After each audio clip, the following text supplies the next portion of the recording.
Olá, turma! E aí? Vamos hoje para a nossa aula 6 do módulo 2, o título As Células.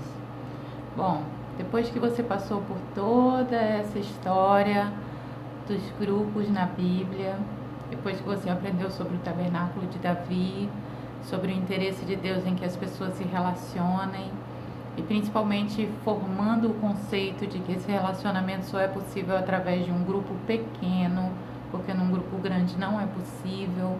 Depois que você viu toda aquela história, inclusive eu quero destacar aqui que você assista a aula introdutória também, ela é muito importante e que forma todo o conceito, né, de grupos pequenos, de tabernáculo de Davi, de relacionamento, de necessidade da igreja viver em conjunto, em comunidade.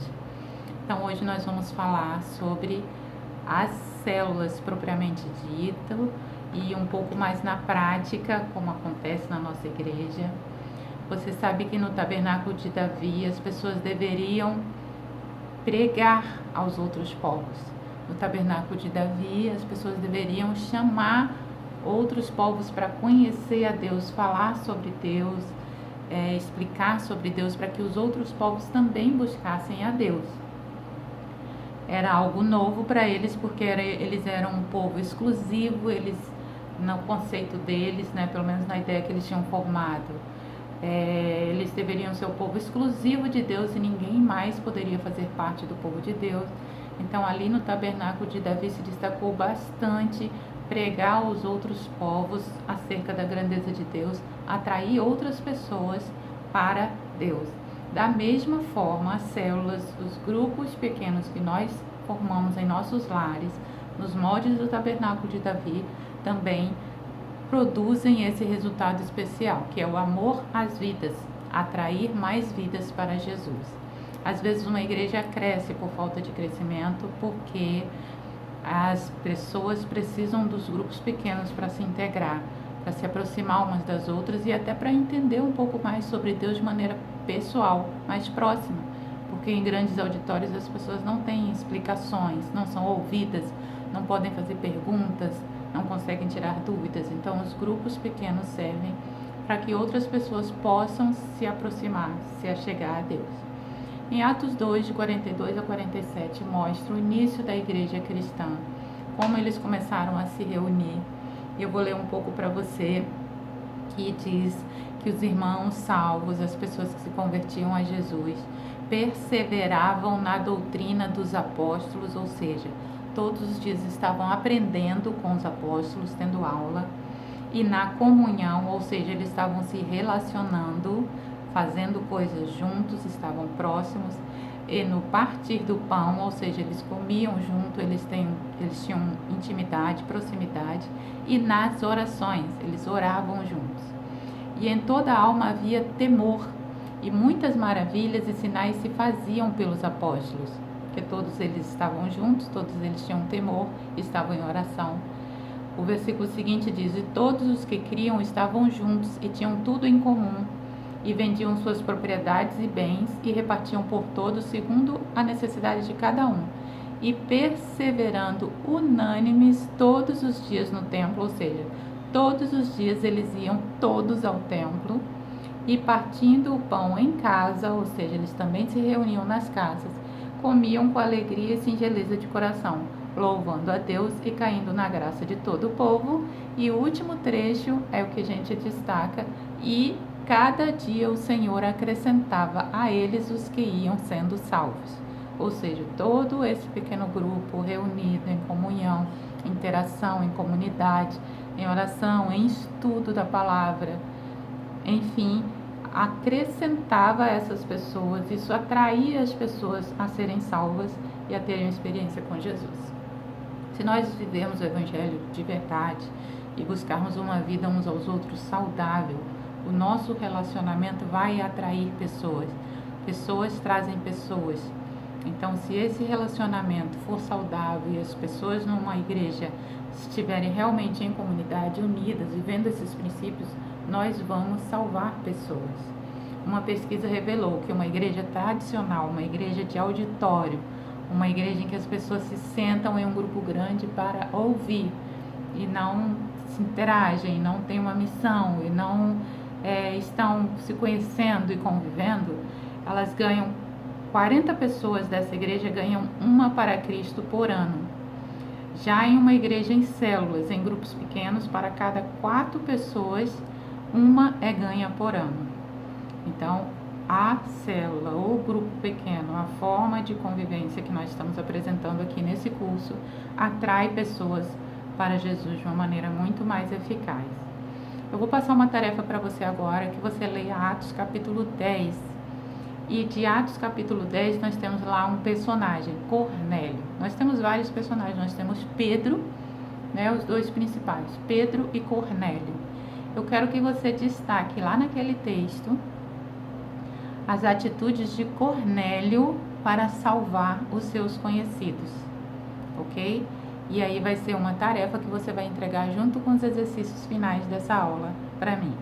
Cite, procura 4, 5 atitudes de Cornélio para salvar os seus conhecidos. O que ele fez para que seus conhecidos tivessem um contato com a palavra de Deus? Bom, conceito de célula, página 29. Eu vou voltar àquela ideia de que a Bíblia diz que nós, a igreja, somos o corpo de Cristo e nós somos os seus membros. Porém, para chamar de membro, chamar de braço, chamar de dedo uma pessoa, nós resolvemos chamar de células, essas partes pequenas do corpo de Cristo. Nós chamamos de célula porque célula é a menor parte que forma o corpo humano. As células unidas formam os tecidos formam os órgãos formam os membros, formam o corpo humano. Então, nós chamamos de célula por isso, porque somos partes pequenas do corpo de Cristo e também, não podemos esquecer, eu vou perguntar isso para vocês depois nos exercícios, nós somos células porque também as células se multiplicam. Então, esse conceito de célula é bem bacana porque além de nós sermos pedaços pequenos do corpo de Cristo, nós nos multiplicamos, as células se multiplicam, as células evangelizam, as células reproduzem. Ao dependerem umas das outras para sobreviver, as células se desenvolvem e multiplicam. Assim também são as nossas células e os nossos grupos nos lares, como células do corpo de Cristo. Célula é um nome simbólico que representa as partes do corpo de Cristo reunidas para apoiar uns aos outros, promover o crescimento uns dos outros e a multiplicação do corpo de Cristo na Terra. Toda vez que você for formar um conceito de célula, de grupo que se multiplica, você não pode esquecer esse detalhe da multiplicação, ok? Quais são as funções da célula e das reuniões do prédio na igreja? Eu já falei para vocês, eu acredito que foi até na aula passada, sobre a igreja de 2 asas, que uma asa são os grupos pequenos, que as pessoas se interagem, que as pessoas se edificam, que as pessoas se exortam, que as pessoas se relacionam, que as pessoas se perdoam, se ajudam, cooperam, conhecem, sabem seus nomes, se reúnem em grupos. E a outra asa da igreja é aquela reunião grande em que há o prédio, em que há o ensino, em que há celebrações e em que há a proclamação da palavra de Deus. E nesse grupo grande, os grupos pequenos se unem para ter forças maiores de outros tipos de ações que um grupo pequeno não teria. Vou dar um exemplo. Um grupo pequeno não consegue levantar recursos para mandar um missionário para outra cidade, outro estado. O grupo grande, a celebração do grupo grande, sim. Um grupo pequeno teria um impacto pequeno em um órgão público, em uma praça pública, em uma ação social, em diversas coisas. O grupo grande, sim, nós temos maior número de pessoas, nós temos um impacto maior, nós temos recursos maiores. Nós unimos os recursos dos grupos pequenos em um recurso grande para nós termos ações de impacto maior. Então, a igreja tem essas 2 asas. Os prédios, as reuniões no prédio servem para ensino, edificação, liderança, proclamação da palavra em todos os sentidos, e os grupos pequenos servem para comunhão, relacionamento, ações pessoais mais próximas, o pastoreio mais próximo da vida das pessoas. Agora, qual a importância da célula? Nós vimos pela Bíblia que ela está em toda a Bíblia. As células estão em toda a Bíblia, desde o início e em todo o coração de Deus, porque Ele sempre queria que as pessoas se relacionassem em grupos pequenos e com Ele. Você percebeu isso pelas primeiras lições. Mas e na prática? Quais são as coisas mais importantes, o maior valor da célula para a vida de uma igreja? Eu listei aqui na página 30 todos, vários benefícios. E você vai ter umas tarefas aí nos exercícios para falar um pouquinho sobre esses benefícios da célula. São muitos. Difere de um movimento, de um funcionamento de um prédio, de uma igreja que não tem grupos pequenos.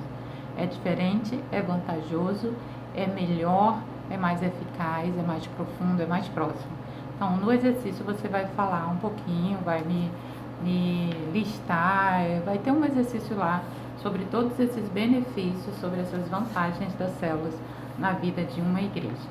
Na célula nós temos o anfitrião, que é o dono da casa, oferece a casa. Nós temos o líder, que a gente chama de líder, que é a pessoa capacitada para dirigir o grupo. A Bíblia fala, a pessoa que deseja liderança, deseja uma boa obra. Ela está ali para unir as pessoas, para influenciar as pessoas, para impactar, para levar a visão para a vida das pessoas. Nós temos o líder em treinamento, que é uma pessoa que é treinada intencionalmente, ou seja, de propósito, para ser preparada para liderar o grupo quando aquele grupo encher e se multiplicar.